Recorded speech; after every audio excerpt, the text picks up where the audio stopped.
diametrically opposed from one another. Right. The soldier sacrifices, the politician profits. The soldier respects their enemies, the politician hates their enemies.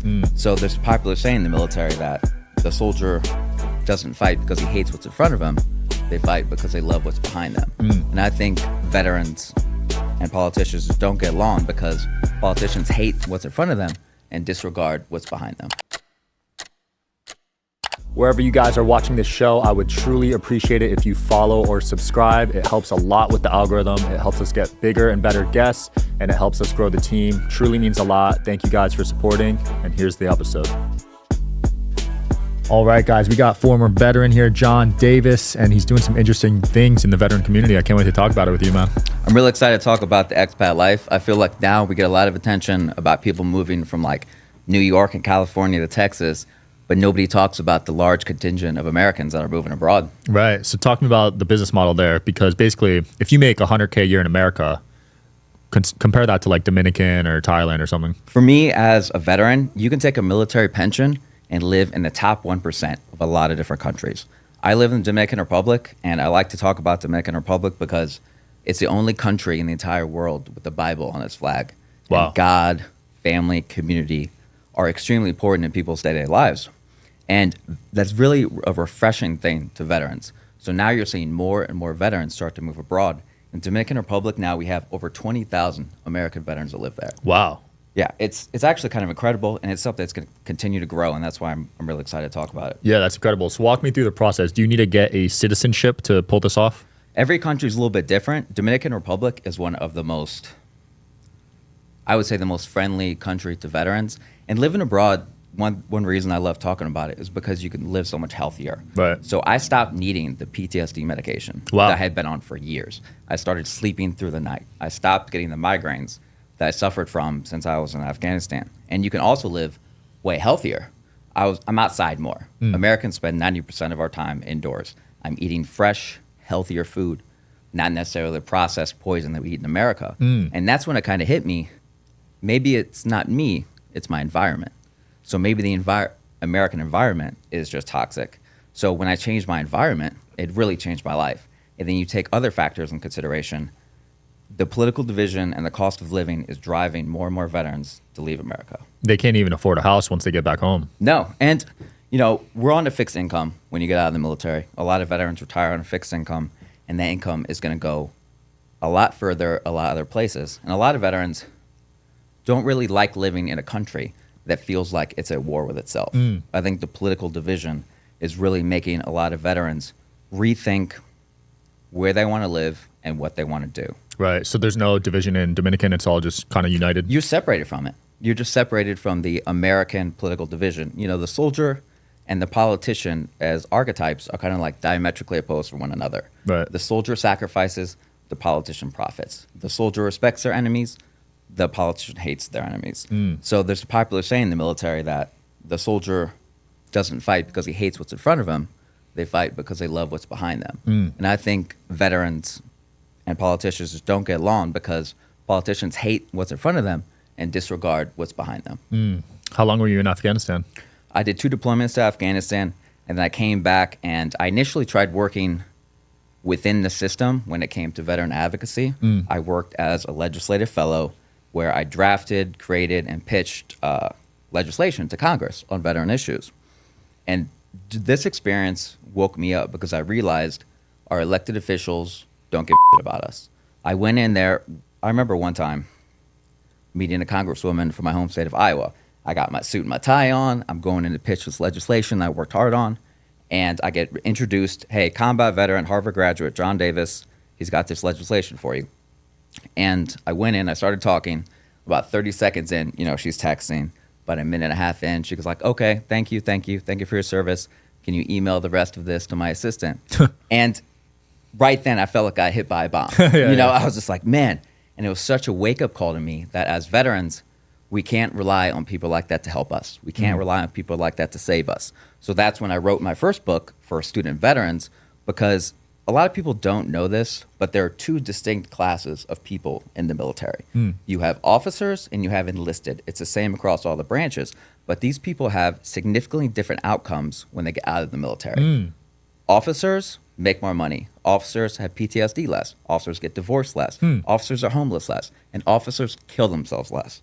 And the big difference between officers and enlisted is officers have traditionally have a college degree. So this college degree is critically important for veterans to get, and that's why the first stop for so many veterans is college. And my legislation that I pitched to Congress was about student-veteran employment. I wanted student veterans to be employed at their schools through the Veterans Administration.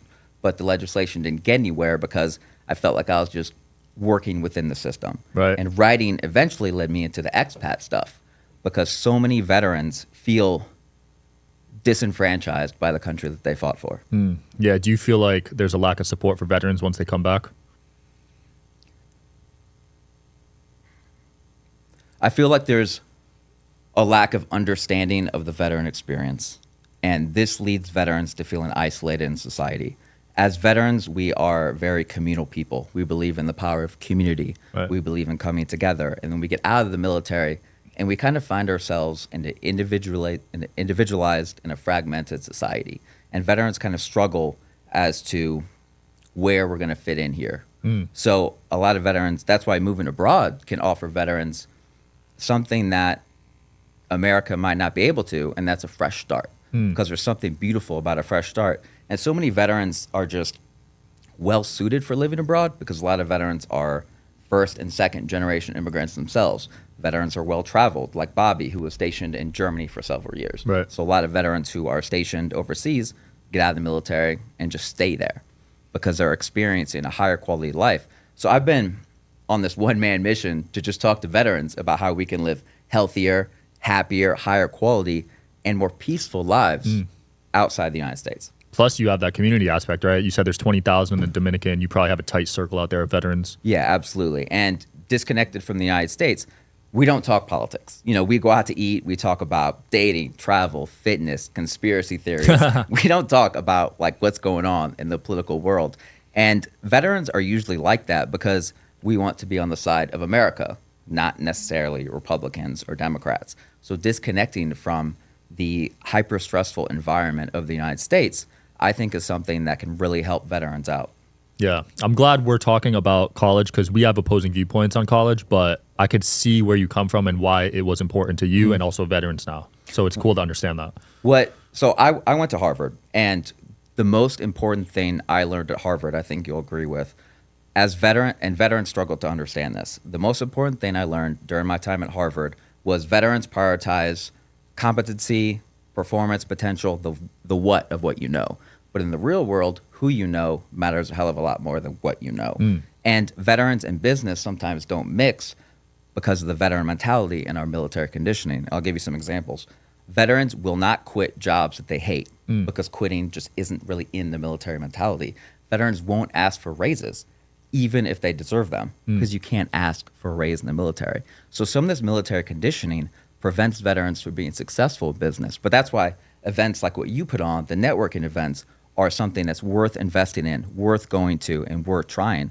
Because after years of serving in the military, veterans are just behind on networking. We're not really sure how it works. That's true, because they're spending 5, 10, 20 years. And you're traveling around, you're doing different things. So for veterans, networking is critically important, but it's hard to know where to start. And that's why I think college is a good place. Because I don't think college is a great place to learn a lot of stuff. Right. But college is a great place to develop who you're going to be and perform self-education while you're doing your real education. Agreed. So when I talk to veterans, I'm like, absolutely go to college. Because what it provides is a bridge between the military and the civilian world. It provides a measure of structure for veterans and opportunity to kind of figure out who you're going to be post-service.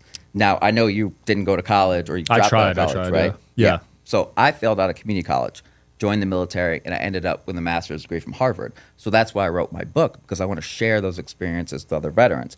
But like I said, I don't think that college is the be-all, end-all. And now the GI Bill recognizes that and is giving veterans more and more opportunities to perform different types of education. Nice. Apprenticeships, entrepreneurships, and things like that. That's cool. Did the military pay for your college? Yeah, totally, 100%. Oh, nice. Yeah. That's because Harvard is expensive. Oh, crazy expensive. I would not have paid for it if I wouldn't have been able to pay for it. Yeah. You know, I think the one thing that I think is important that I've heard people talk about in your show is financial education and the lack of financial education in the United States. I think some of the people that come on and talk about this kind of miss the forest through the trees and misdiagnose the issue. Are you interested in coming on the Digital Social Hour podcast as a guest? Well, click the application link below in the description of this video. We are always looking for cool stories, cool entrepreneurs to talk to you about business and life. Click the application link below, and here's the episode, guys. I'm saying this from an educational background, is the how and the what are not important. The why of financial education is sometimes the most important part. So why is America not teaching financial education? And that's because, do you think that an educational establishment that wants you to pay $300,000 to go to college wants you to understand economics? Do you think the politician that makes 150 grand a year but is worth 80 million wants Americans to understand economics? Yeah. Do you think the IRS wants you to understand taxes? Do you think Wall Street wants you to understand the stock market? Do you think credit card companies want you to understand how credit works? Do you think the military industrial complex wants you to understand the economics of warfare? Do you think the pharmaceutical industry wants you to understand the economics of medicine? No, and hell no. They want to chain you to a form of economic enslavement because then they have you. And once they shackle you to your debt, you can't fly. You're just like Pac-Man on the ground, consuming You're just a bot. until you die. And that's why the rich get richer and the poor get poorer, because of the lack of financial education and also the purposeful lack of financial education in the United States. So I've taught in Thailand, I've taught in Cambodia, I've been a part of educational projects in Africa, and they teach financial education and entrepreneurial classes in like grade school. Wow, that's awesome, Yeah, man. I promise you. And that's why, so I talk to a lot of families about moving abroad now, which kind of surprised me. Initially, I'm thinking, okay, mainly single guys who are going to move abroad. Yeah. But I've been inundated from messages from families, from female veterans about moving abroad. And I'll tell you, 9 times out of 10, a private international education is superior to an American public education. Wow. I mean, it doesn't shock me if we're being frank. Just what I witnessed, what I learned in school was nothing. Yeah. And overseas, I think the private international schools just have a grasp on trying to attempt to mold you into someone that's going to be successful in later in life, as opposed to successful in the next step in education. Absolutely. You also spoke at Congress, right? Yep. What was that like? What were you trying to achieve with that? Mainly, all of my work centered around student veterans, because that was what I was most passionate about. There's a big difference between people with college degrees and without college degrees. Not you specifically, Yep. but generally, people with college degrees make more money. For sure. And financial health is mental health.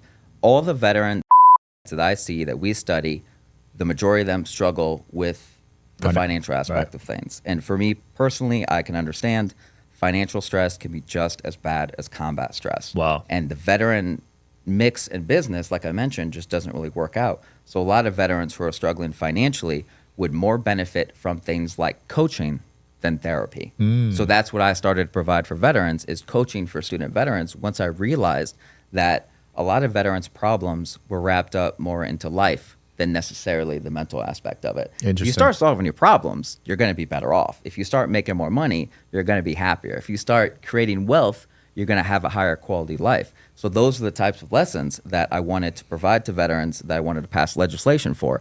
But it completely blew up, and I didn't accomplish anything legislatively. And that's what led to me trying to do my own advocacy work to go outside the system to help veterans. And I stumbled on the living abroad thing just because I moved to the Dominican Republic, swim in the ocean every day, and I was really happy. And my rent's $500 a month. Wow. So it's like, that cheap? It's that cheap. My first experience of living abroad was in Thailand. I was teaching English, and I was looking for an apartment. This is years ago. And I go in, find a beautiful high rise, and this guy shows me an apartment. And he walks me around it, and I'm like, okay, it's got a rooftop pool, nice gym. I was like, how much? He's like, $350. I was like, $350 what? And he was like, dollars. I was like, per week? He's like, no, per month. And then it hit me. I was like, I'm a millionaire here. Yeah. And on my military retirement, I'm a millionaire here. Nuts. And so I lived in Thailand, loved it, and came back to the States to go to Harvard, and then ended up in the Dominican Republic, which I know and love. And, Dominican people are extremely friendly and welcoming. Being an American abroad, people kind of expect you to be kind of stupid. Yeah. I think we just have this culture where we're like, But moving abroad is something that changed my life, and I want to share that message with other veterans who might be struggling, but also veterans that just want to live a higher quality life. Yeah. It seems like a no-brainer to at least test it, go there for a week or two, see if you could possibly live there, right? Yeah, and I always recommend to people, hey, just because you find a sweet house and you can buy it for like $100,000, don't do it. Rent for a while first, get used to the area, because there are difficulties moving abroad, like there are difficulties with anything. Yeah. But the funniest thing, the thing I discovered stops more veterans from moving abroad is you can't have guns in other countries to the same extent you can have guns in the States. Yeah, so you can't have them in Dominican? You can have them, but it's a complicated process. It's expensive. It's not really worth it to go through it. But the way I explain violence from the United States to abroad is the United States, because a lot of people are concerned about safety going abroad. It's kind of the first thing people talk about, especially veterans with kids or female veterans. Right. And violence in the United States is incredibly random. I mean, we're here in Las Vegas, the site of an incredibly random attack. Violence abroad kind of makes sense. Like if there's fights on, we'll say, the Mexican border from the cartels. Yeah. Okay, they're fighting over $1 trillion human trafficking and drug operation. But violence in the States doesn't make sense. You could be an old lady and get shoved in front of a subway. You can be stabbed on the street. You could be a mass shooting in the school. It doesn't really make sense. Right. But violence abroad, it's kind of like, all right, it's for a purpose.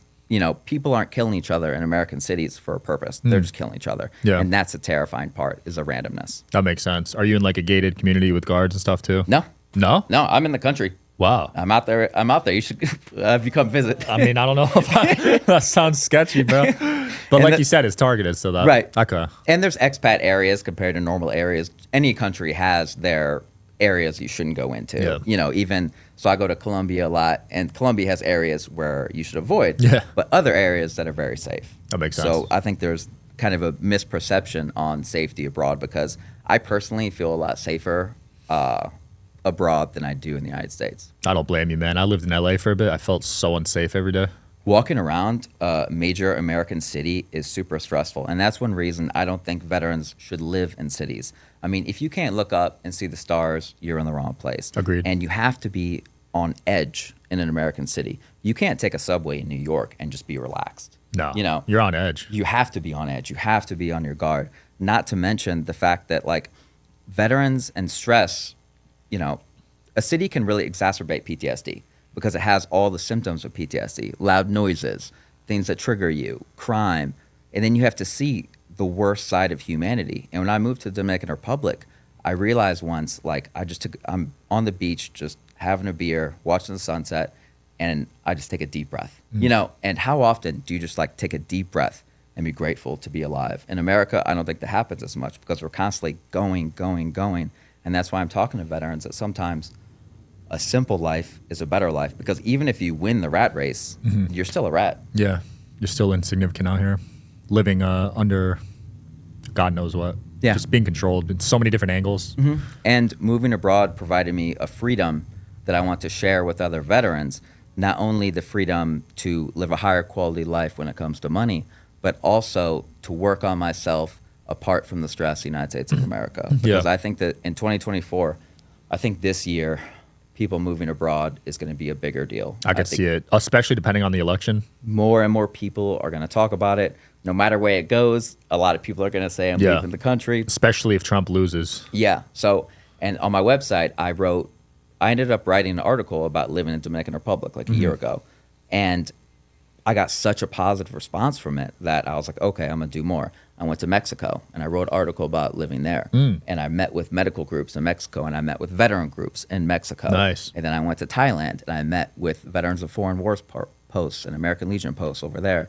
And I started making social media videos about, hey, I'm on the beach in Dominican Republic and you're living in Boston or wherever else. So, getting that response has been awesome. And then I wrote a veteran's guide to moving abroad and made it free on my website. Love it. Then veterans can read how to move abroad, steps, pros and cons, and all that to really dive into it. What's the tax in Dominican? The tax is incredibly low compared to the United States. So let me see how I can phrase it. If you buy we'll say a $400,000 house in the Dominican Republic, which would be an enormous mansion, your taxes on the house would be less than $500 a year. Damn, the property tax? Yep, because you have full property rights in the Dominican Republic. Yeah. So that's one thing with moving abroad is American taxes after you move abroad don't even make sense. Right. I mean, like what I paid for my house I owned in New York now honestly seems like a criminal enterprise. Like it's because you could go to Costa Rica tomorrow and buy a house that's incredibly nice and your taxes will be like $250 a year. Wow. So why would you, if you are a veteran on a fixed income, or lots of my friends are like retired cops or also on fixed incomes, why wouldn't you live in a place that gives you the highest quality life possible? Right. New York, you're probably paying $10K a year in property tax. I don't understand, and a lot of veterans will say things like, I don't know how you afford to live in Dominican Republic. I'm like, I don't know how you afford to live in the States. Yeah. If you leave your house in America, you're paying $150. Like, absolutely. I got a cup of coffee this morning. We're in Vegas. Small cup of coffee, $6. That sounds like Vegas. Yeah, it's Vegas. So that's one thing when it comes to your economic health, really plays into your mental health. And when I wasn't worried about paying my rent, when I wasn't worried about the bills, I was able to do things I loved. I was able to enjoy life, pursue hobbies and passions. And one thing that I think is awesome about veterans abroad is that veterans contribute to everywhere we're at. I work with the boxing program in the Dominican Republic where we take kids off the street and teach them character, discipline with a bunch of other U.S. veterans. So we have all these cool programs. We work with an orphanage down there, and there are so many resources for veterans abroad that veterans don't know about. Yeah. There are American Legion posts as close as Mexico and as far away as Thailand. So next month I'm going to Thailand, where I'll be meeting with veteran groups, meeting with hospitals, talking about veteran healthcare, and then continue to produce more content and information to help veterans live that high quality life that they deserve. Nice. So for your relocation program, is it only for veterans or can other people do it? Anyone could do it, and it's not really a program. It's just me providing information based on my experiences. But I have been surprised at how many other people hit me up and be like, I'm not a veteran, but I want to get the hell out of here too. I mean, I don't blame them. Yeah. And the people I meet abroad and the veterans I meet abroad are thriving. And a lot of the veterans I meet in the States are surviving. Yeah. And I think that's kind of been a key difference. And for me, I work from my computer. And so many people just work online nowadays. Absolutely. If you're on a minimum wage job in America, you're not going to be able to eat healthy. You're going to be so stressed. Your housing situation is going to be really bad. It's just not worth it, man. Yeah. And now so many people are entirely working from their computers. Why wouldn't you want to work from your computer in Bali? Why wouldn't you want to work from your computer in the Dominican Republic? Why wouldn't you want to work from somewhere where you can connect with nature in a greater sense? I think that's one thing that I experienced because the VA put me on every drug underneath the sun, but moving to the Dominican Republic and swimming in the ocean every day is what helped cure my PTSD. They say the ocean's actually really healing. They're doing studies on this now. And back in the day, they used to prescribe ocean air as like a medical treatment. Really? Yeah. I didn't know Victorian England, they used to prescribe it like hundreds of years ago. Wow. And say, go live by the ocean. And that's why people that live near the water are healthier and have higher quality lives, because when you experience that ocean air, when you can go out there and put your feet in the sand, I mean, it really grounds you to your life. Oh, and yeah. It really grounds you to the things that are really important. They say grounding is amplified in ocean water, actually. And even a lot of the health and beauty treatments, they use ocean water in it. Oh, really? Yeah. See, and yeah, like seaweed stuff, right? Seaweed wraps and things like that. Yeah, I see that in spas. So it's been really an incredible journey to go out there and talk to veterans about how they can improve their lives. Yeah. Because I think so many veterans in the United States are experiencing this kind of like crisis when they get out of the military, because it is harder and harder to adjust to civilian life as the gap between the military and civilian population grows. Yeah. And I think this is where veterans kind of fall into a trap and end up in a place called veteran purgatory, which is an unhealthy mental space when you're out of the military, but you don't feel comfortable in civilian life. And for me, moving to the Dominican Republic, reconnecting with religion, reconnecting with nature was what helped me. I mean, that's what I feel like saved me. I hope to continue to save other veterans with that moving abroad philosophy. I love it. So 2 tours in Afghanistan, you mentioned you had PTSD from that. What were some of the things you saw there that really scarred you?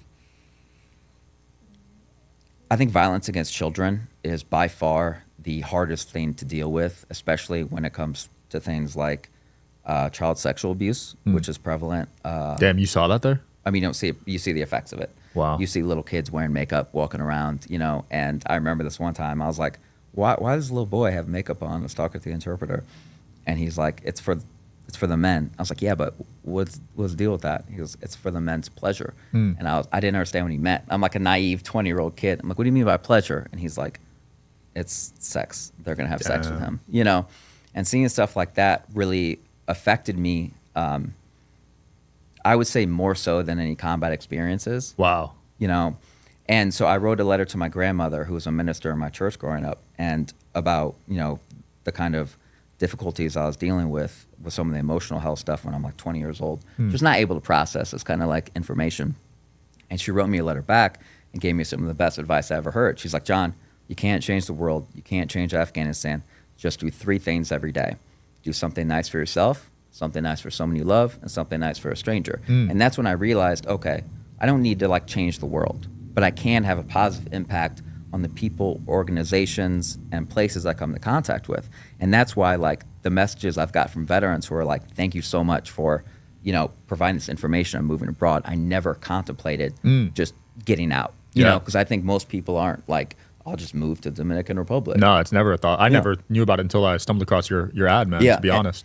And there's a large contingent of veterans that left after Vietnam when they came back to the United States and were mistreated and abused by the country. A lot of them were like, okay, I'll take my military benefits and I'll move. And that's why even today you have a huge number of veterans that live in Southeast Asia. There's a huge contingent of veterans that live in the Philippines and Thailand and Cambodia and all those countries over there. And the Philippines is the only place outside the United States that has a full VA hospital. But in the Dominican Republic, we have veteran centers that do veteran health care just for veterans. Wow. A lot of people are unaware of this. So on my website, I started writing about it because I received superior health care paid for by the VA in the Dominican Republic than I did in the United States. Wow. When I was struggling, when I was living in New York, I called for a mental health appointment.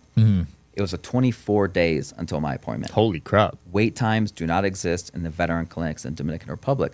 So these clinics treat service-connected and retired veterans. If I want a mental health appointment, I'll go that day. And I can get the same medications. I can get the same treatments. I started doing water therapy and chiropractic care in the Dominican Republic for my back. Nice. And that has improved me so much. So a lot of veterans are unaware that they can get their health care outside the United States. That's probably another question you get a lot. How's the healthcare How's system? healthcare work? And the reality is a lot of people think America is like the be-all, end-all of healthcare. If that was true, then we wouldn't lead the world in chronic diseases. America's not. Facts.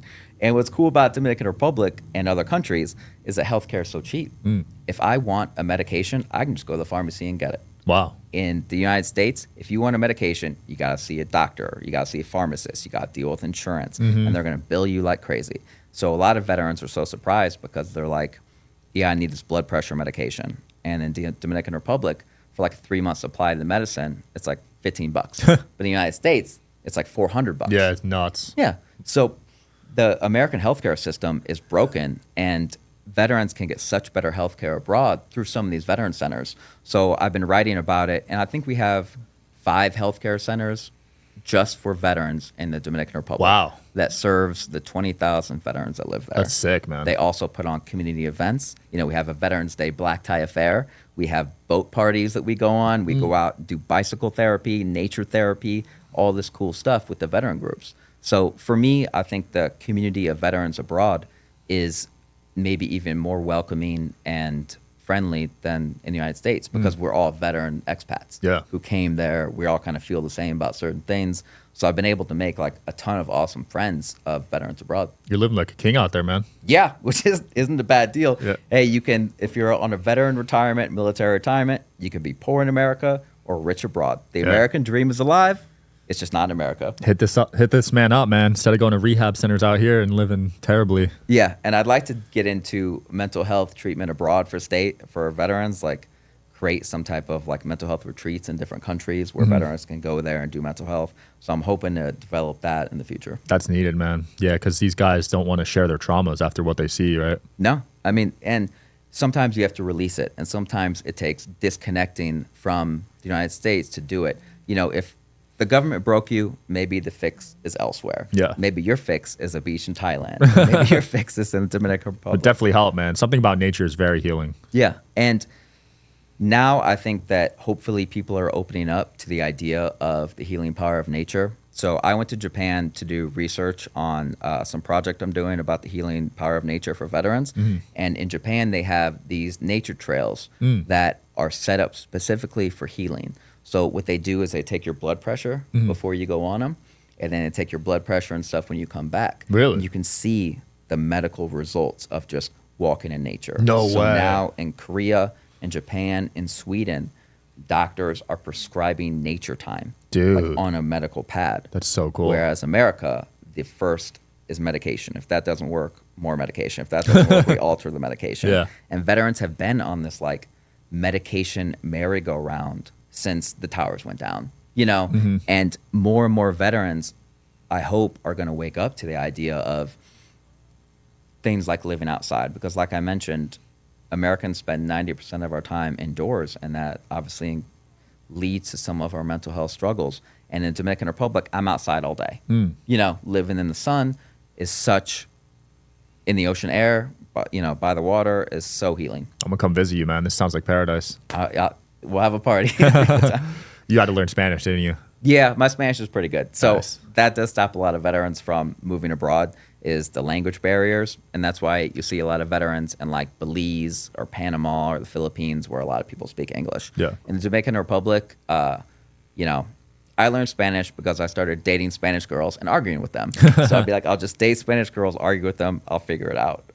Those Latinas, man. Yeah. I'm dating one, but I love it, dude. Yeah. Can't beat But it. it's fiery. So, you kind of learn the language and then switch Netflix to Spanish.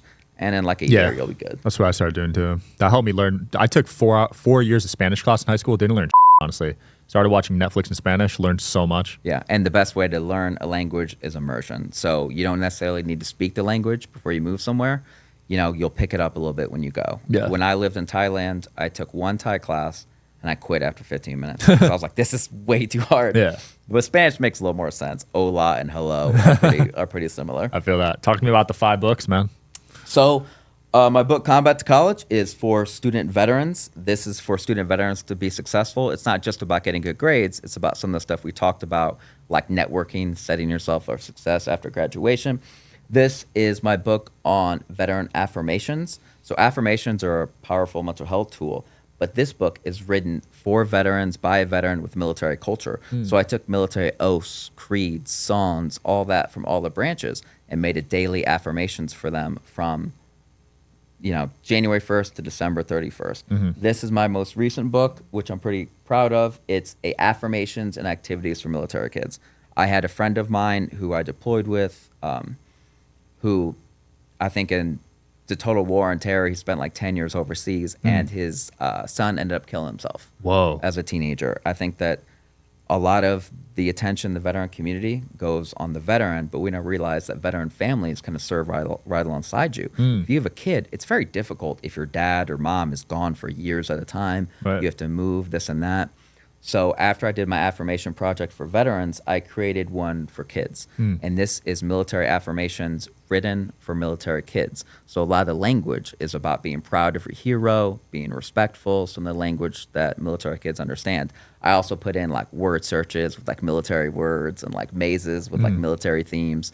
So that was a fun project to do, because I think military kids' trauma and stress and issues go understudied and unappreciated. Absolutely. John, this has been fun, man. Anything you want to promote or close off with? No, on my Instagram and TikTok, I'll be continuing to do veterans living abroad stuff. And thanks for having me in here, man. Awesome. We'll link your stuff in the video. Thanks for coming. Yeah, thanks for watching, guys, as always. See you tomorrow.